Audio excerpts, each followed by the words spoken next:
Late night at Pacific Tower. The clock glowed 10:15 p.m. when Olivia Bennet finally saved her presentation file. Her eyes felt heavy from staring at her computer screen for 12 straight hours, but satisfaction warmed her chest. The design mock-ups for Anderson and Associates were her best work yet. At 27, she had poured everything into building her reputation as a freelance graphic designer, taking every project she could handle and some she probably should have refused. She stretched her arms above her head, feeling her spine crack in 3 places. The small office she rented on the 42nd floor of Pacific Tower was empty now. Her 2 office mates had left hours earlier, their desks cleared and computers dark. Olivia gathered her belongings, stuffing her tablet and sketchbook into her canvas messenger bag. She pulled on her denim jacket and headed toward the elevator bank. The hallway seemed longer at night, her footsteps echoing against the marble floors. She pressed the down button and waited, mentally planning her evening. The bus ride home would take 30 minutes, then maybe she would treat herself to the leftover Thai food waiting in her refrigerator. Tomorrow morning would come quickly, bringing another deadline with it. The elevator dinged and the doors slid open. Olivia stepped inside and froze for half a second. A man stood in the corner, his suit jacket draped over his arm and his tie loosened around his neck. She recognized him immediately. James Mitchell, the founder and CEO of Mitchell Technologies, occupied the entire 48th floor. His company had revolutionized cloud security software, making him one of the youngest millionaires in Seattle. She had seen his face in business magazines and on the building directory, but never this close. He was taller than she expected, with dark brown hair that fell slightly across his forehead and tired green eyes that held intelligence and exhaustion in equal measure. "Good evening," Olivia said politely, stepping inside and pressing the lobby button. James looked up from his phone and offered a weary smile. "Working late? Just finished a big project." "You too?" "Conference call with our London office. Time differences make scheduling interesting."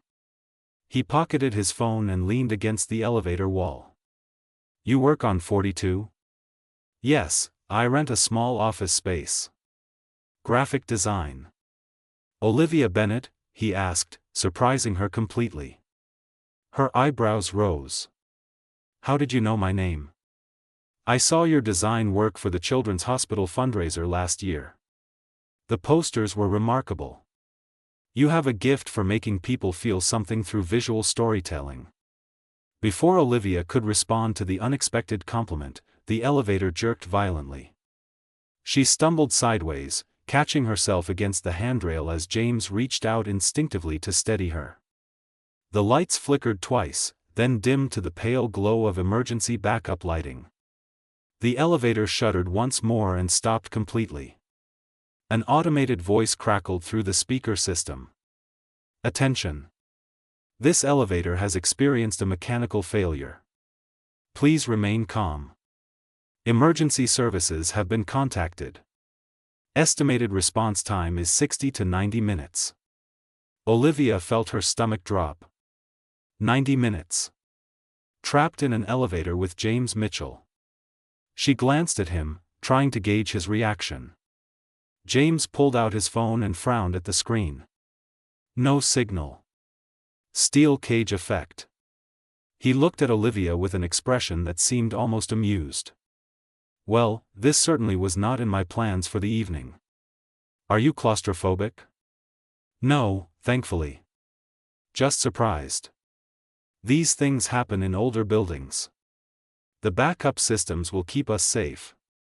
He slid down to sit on the floor, his back against the wall.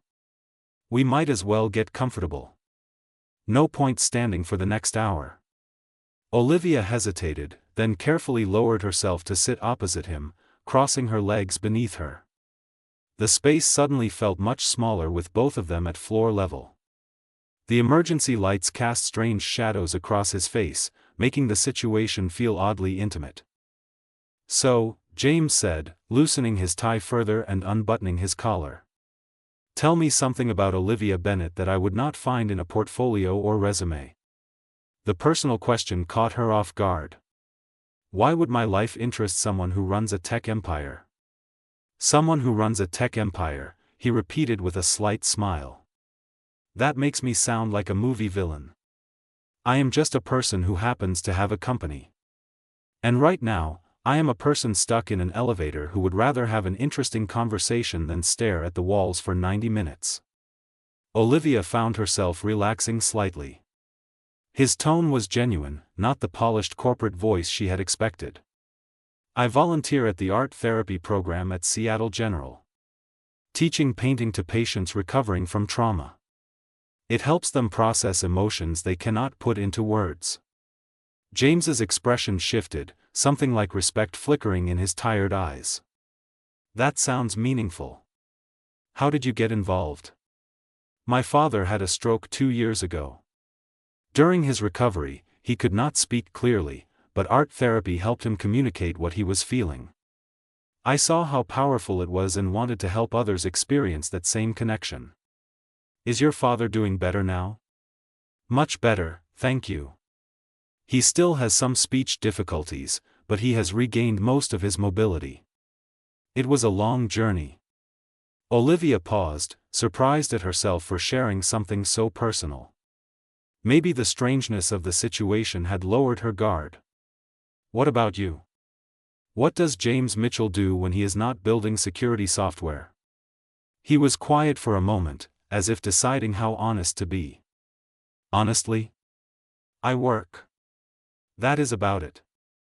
My life has become a cycle of meetings, contracts, and strategic planning. Somewhere along the way, I forgot how to do anything else. That sounds lonely. It is, he admitted, his voice dropping lower. Success comes with a strange isolation. People see the company and the wealth, but they do not see the person. Everyone wants something from me. Investment opportunities, business partnerships, charitable donations. After a while, you start wondering if anyone values you beyond what you can provide. The vulnerability in his confession struck something deep in Olivia. This was not the confident CEO from magazine covers. This was someone carrying burdens most people never considered. For what it is worth, she said softly, I think what you have built goes beyond money. Mitchell Technologies employs over 800 people in this city. You have created opportunities and livelihoods. That matters. He looked at her with an intensity that made her breath catch. You actually mean that? Of course. Why would I say it otherwise? Because most people tell me what they think I want to hear. But you are different. He paused. I noticed that about your design work too. You do not try to manipulate emotions. You present truth and let people feel what they feel. Olivia felt warmth spread through her chest. They fell into easier conversation after that. The awkwardness melted away as they discovered shared love for hiking, independent films, and a mutual frustration with Seattle traffic. James revealed a dry sense of humor that contrasted with his serious public image, and Olivia found herself laughing at his observations about the absurdities of corporate life. The emergency lights flickered slightly. Just the backup generators cycling, James assured her. We are perfectly safe. I know. It is just surreal. This morning you were the untouchable CEO I had only seen from a distance. Now you are just a person stuck in an elevator with me. Just a person, he repeated with a genuine smile. I really like that. The speaker crackled again. This is building security. Maintenance is working on the mechanical issue. We estimate another 45 minutes. Are you both comfortable? James pressed the call button. We are fine. Take whatever time you need to fix it properly. As his hand dropped back to his side, it briefly brushed against Olivia's hand. Neither of them moved away. The connection hummed between them, unexpected and undeniable. Breaking through the silence. The minutes stretched in the dim elevator, but neither Olivia nor James seemed to mind anymore. The initial shock of being trapped had transformed into something unexpected. A genuine connection was forming in the soft glow of emergency lighting, as if the broken elevator had created a space outside normal rules and expectations. "Can I ask you something?" Olivia said, adjusting her position to get more comfortable against the wall. "What made you start Mitchell Technologies? You could have worked for any major company with your skills. Why take the risk of building something from nothing?" James considered the question, his fingers absently tracing invisible patterns on the elevator floor. "I grew up in a trailer park outside Spokane. My mother worked 3 jobs to keep us fed. My father left when I was 6, and I watched her struggle every single day. She never complained, never gave up, but I saw how the system was rigged against people like us." He paused, and Olivia could see the memories playing across his face in the shadows. "When I was 15, our trailer was broken into. The thieves took everything we had, including the laptop my mother had saved for 2 years to buy me. The police said there was nothing they could do.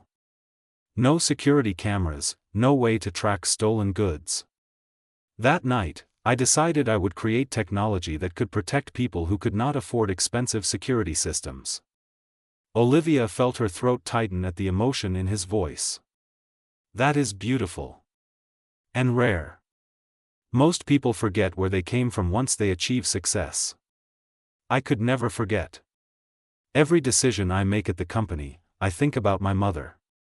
Would this help someone like her? Would this make life easier for families struggling to survive?" He met her eyes directly. "The money came later, almost by accident. I was so focused on solving problems that I did not realize we were building something valuable.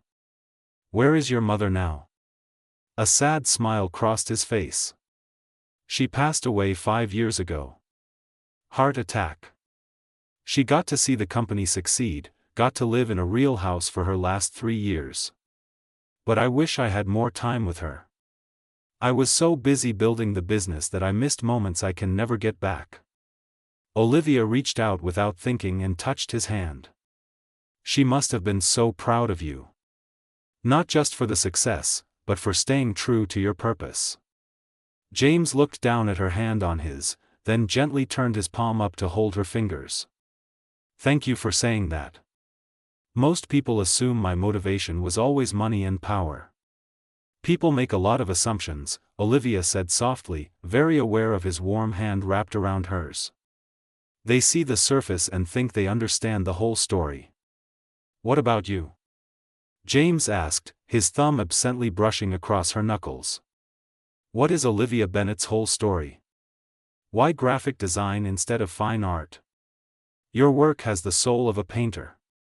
She laughed, though the sound caught slightly in her throat at the intimate gesture. "I actually started as a painting major in college. I loved it, lived for it. But in my junior year, my father had his stroke. Medical bills piled up fast. My mother works as a teacher, which does not pay much. I had student loans and no way to help them." Olivia paused, remembering those difficult months. "I realized fine art would not pay the bills fast enough. So I switched to graphic design. It let me use my creativity while actually making money. I could freelance, set my own hours, and help my parents with expenses. It felt like giving up my dream, but it was the right choice." "That was not giving up," James said firmly. "That was courage. You adapted without losing your artistic voice. I have seen your work, remember? Every design carries that painter's sensibility. You did not abandon your dream. You found a different way to live it." His words hit her harder than she expected. No one had ever framed her choice that way before. She had always seen it as a compromise, a surrender to practicality. "Do you still paint?" he asked. "Sometimes. Late at night when I cannot sleep. I have a small studio apartment, and I set up an easel by the window. Nothing fancy, just a way to keep that part of me alive. I would love to see your paintings sometime." Olivia met his gaze, surprised by the sincerity in his voice. "They are pretty personal." I do not usually show them to anyone. I understand. Art that comes from the soul should be protected. He squeezed her hand gently. But if you ever want to share them, I promise I would appreciate them for what they are, not just as a collector or investor, but as someone who values genuine creativity. They sat in comfortable silence for a moment. Olivia found herself studying his face in the dim light.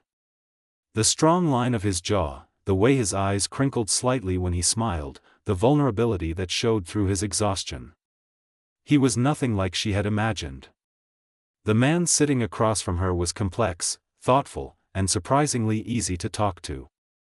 "You are staring," he said quietly, though his tone held no judgment, only curiosity.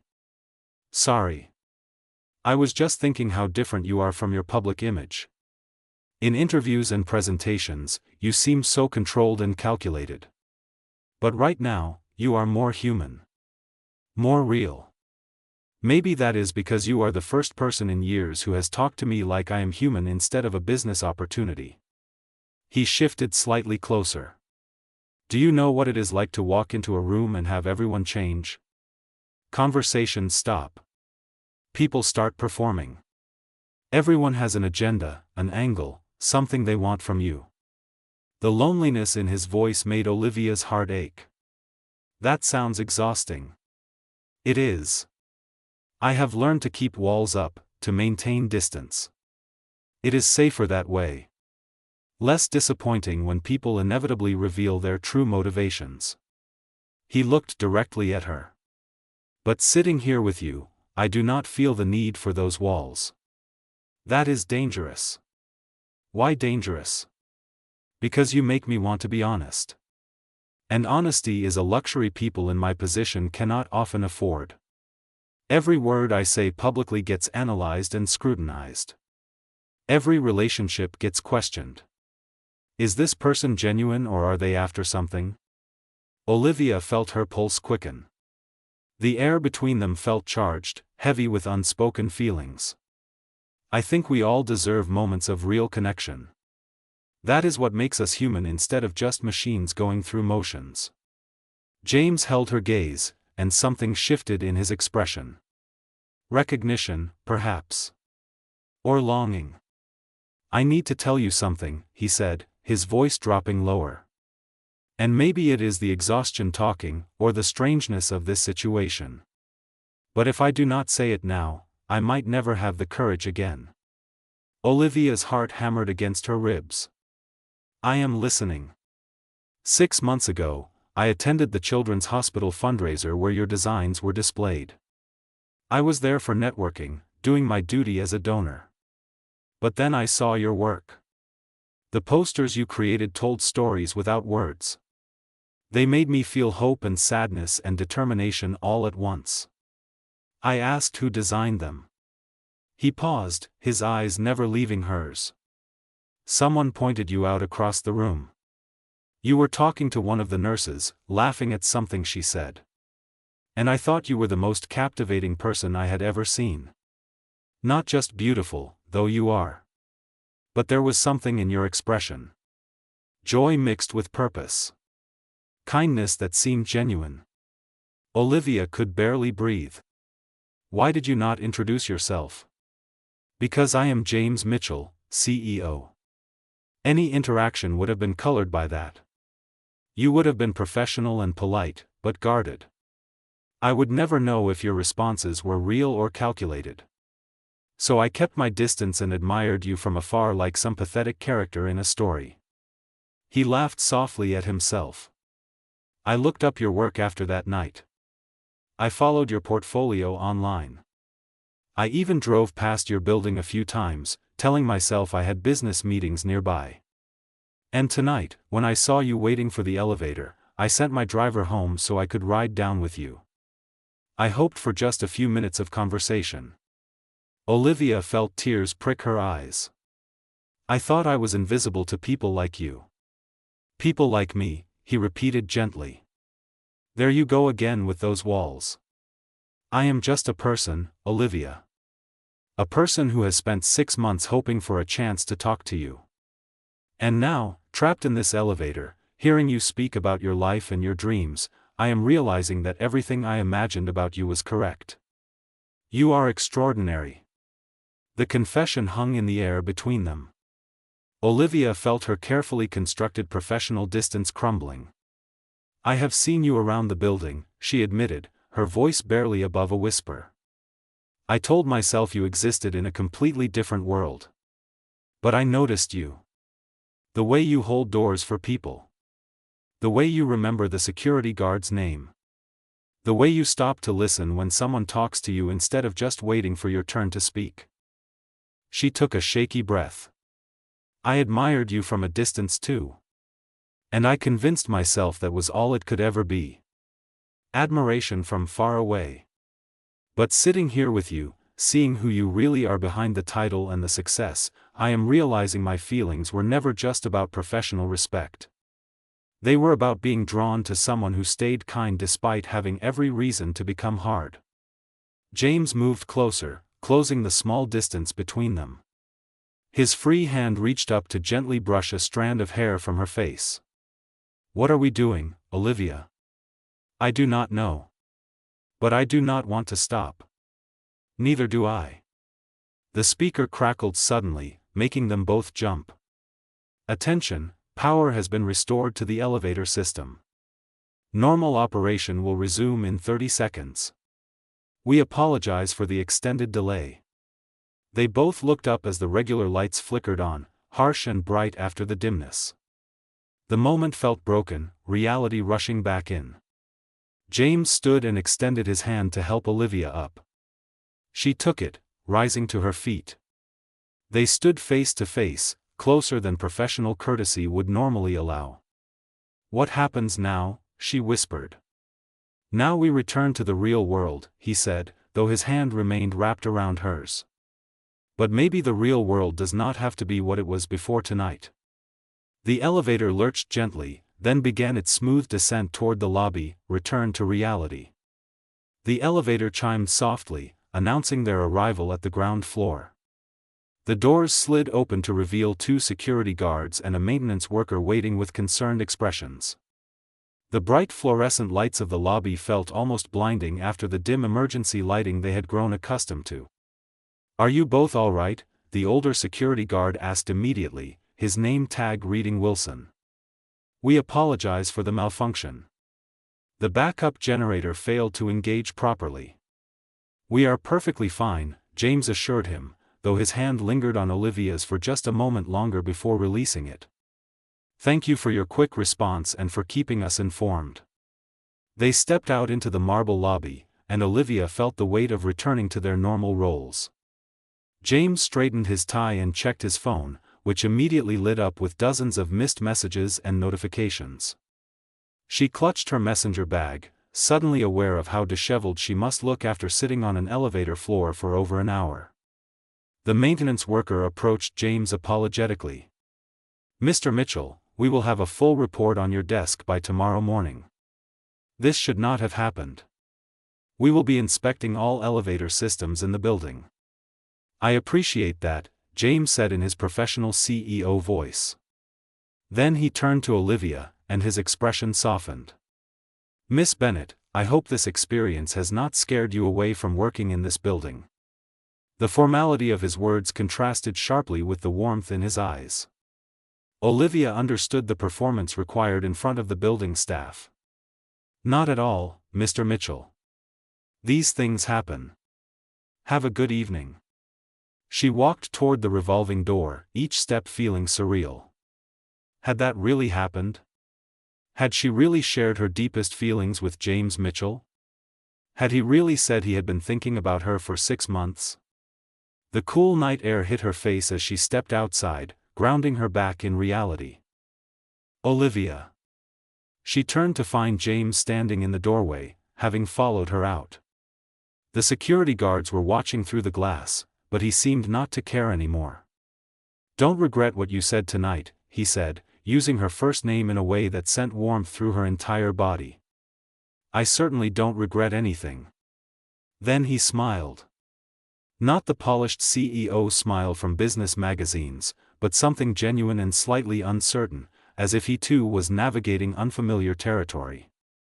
He pulled a business card from his wallet and handed it to her. "My personal number is on the back. Not my assistant's line, not the office. Mine.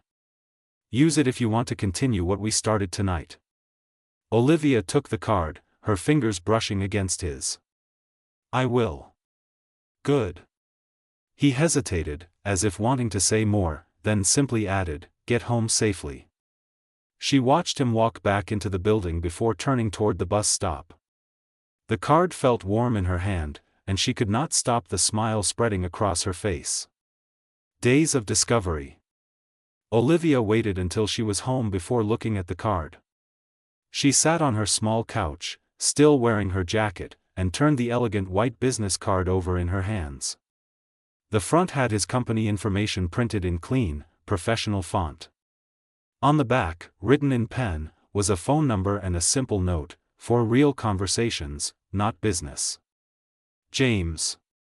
She saved the number in her phone but did not text him that night.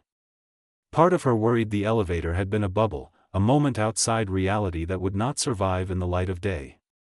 What if he regretted his confession? What if the power dynamic between a CEO and someone who rented office space in his building made any relationship impossible? But the next morning, her phone buzzed with a message from an unknown number. "Good morning. I hope you slept better than I did. I kept replaying our conversation. James." Olivia stared at the message, her heart racing. He had texted first. He had been thinking about her. She typed and deleted 3 different responses before settling on something simple. "Good morning. I slept terribly. Too much on my mind. Thank you for last night. For being honest." His response came quickly. "Thank you for seeing past the title to the person underneath. That is rare. Are you working today?" They texted throughout the day. Simple messages at first, then longer conversations about their work, their thoughts, the small moments that made up daily life. Olivia found herself smiling at her phone constantly, distracted from her design projects in the best way possible. By the 3rd day, James called her. His voice on the phone sent shivers down her spine as they talked for 2 hours about everything and nothing. He told her about the pressure of board meetings and difficult decisions. She shared her frustration with a demanding client who kept changing their requirements. They laughed together, and the connection from the elevator grew stronger. "I want to see you again," James said during one of their evening calls. "Not trapped in an elevator this time. A proper meeting where we choose to spend time together." "Like a date?" Olivia asked, her stomach flipping with nervous excitement. "Exactly like a date. Dinner tomorrow night? There is a small Italian restaurant in Belltown that I think you would love. Family-owned, incredible food, and quiet enough that we can actually talk." "That sounds perfect. I will pick you up at 7. "And Olivia? Wear whatever makes you comfortable. You do not need to dress up for me. I like you exactly as you are. Building something real." The first date stretched into 4 hours. They sat in a corner booth at the tiny Italian restaurant, sharing stories and laughter over handmade pasta and red wine. James was attentive and genuine, asking questions that showed he truly listened to her answers. He told her about his struggles building the company, the failures that preceded success, the moments he almost gave up. Olivia shared her dreams of one day opening her own design studio, a space where she could mentor young artists and take on projects that mattered rather than just paid well. James listened with such intensity that she felt truly heard for the first time in years. "Why have you not opened your studio already?" he asked, leaning forward with genuine interest. "Money, mostly. Office space in Seattle is expensive. Equipment costs add up. And there is always the fear of failure. What if I am not good enough to make it work? That is fear talking, not reality. Your work speaks for itself." He paused, choosing his words carefully. "What if you had support? Not just financial, though that matters. But someone who believes in your vision and wants to help you achieve it? That would change everything. But I have always been independent. Taking help feels like admitting I cannot do it alone. James reached across the table and took her hand. Independence is admirable. But accepting support from people who care about you is not weakness. It is wisdom. Their relationship developed naturally over the following weeks. James introduced her to his world slowly, inviting her to a charity gala where she met his business associates.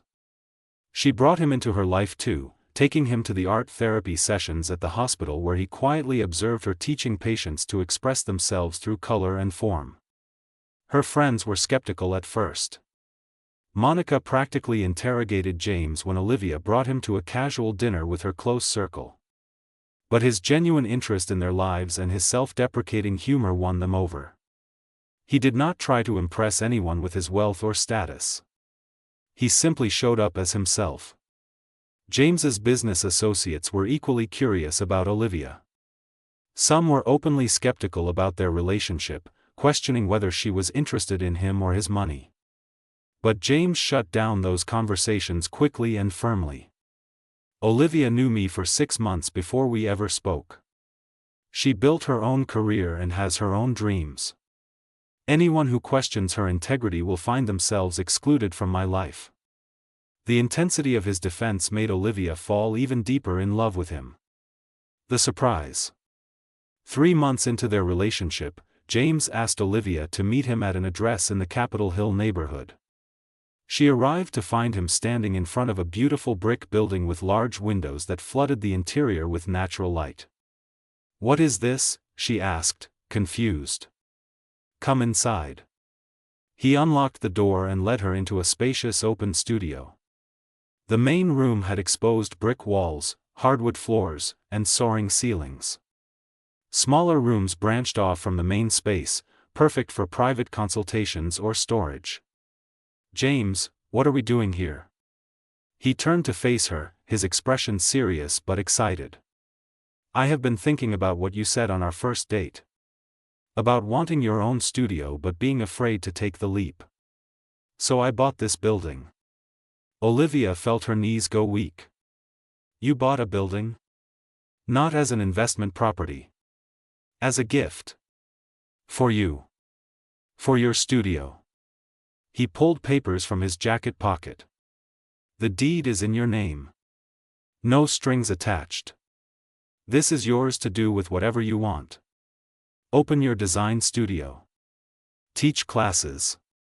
Mentor young artists. Build the space you have been dreaming about." Tears streamed down Olivia's face. "I cannot accept this. It is too much." "It is not too much. It is exactly right." James stepped closer, taking her hands. "You gave me something precious in that elevator.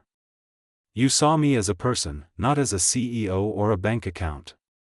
You made me remember why I started my company in the first place. To help people. To create opportunities. Let me do that for you. But what if we do not work out? What if this relationship ends? Then this building is still yours. This is not contingent on us staying together. This is me investing in your talent and your dream because both deserve support. You have worked so hard for so long. Let someone help carry the weight." Olivia threw her arms around him, sobbing into his shoulder. "Thank you. Thank you so much." He held her tightly, his hand stroking her hair.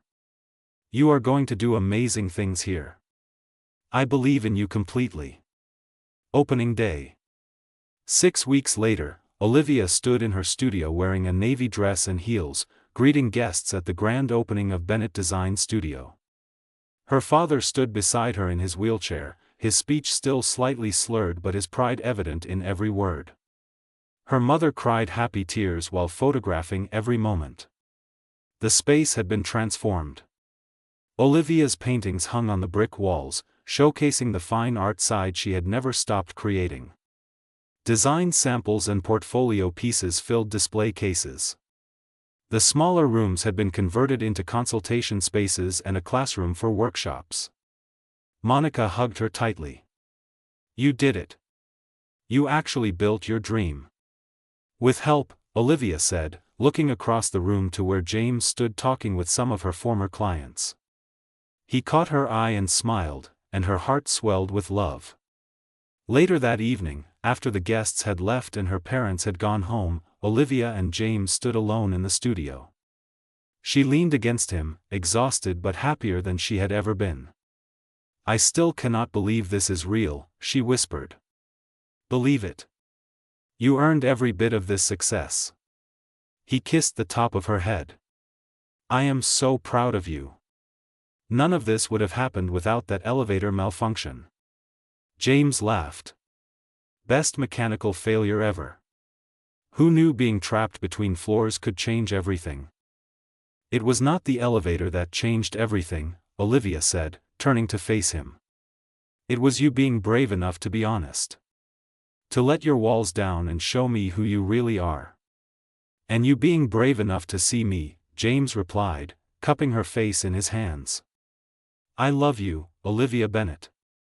I think I have loved you since the moment I saw you at that fundraiser. But I know I love you now. I love you too, she said, her voice breaking with emotion. Thank you for believing in me. For supporting my dreams. For being exactly who you are. He kissed her then, surrounded by her artwork and the physical manifestation of her dreams. Outside the large windows, Seattle's city lights twinkled against the dark sky. Inside, two people who had found each other in the most unexpected place celebrated new beginnings built on honesty, trust, and genuine connection.